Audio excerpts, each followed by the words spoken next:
All right, guys, welcome back to Fixing a Ride. Working on this Crd250r. This is a 2007.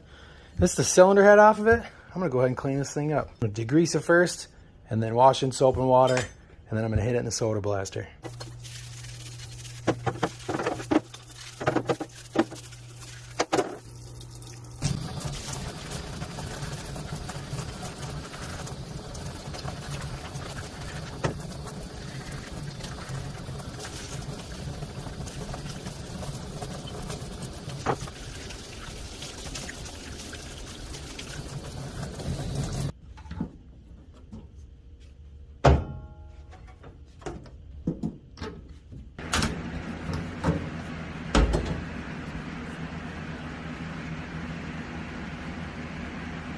All right, guys, that is it. Looks amazing. That's going to make it look a lot better when I slap it on a bike. All right, guys, thanks for watching.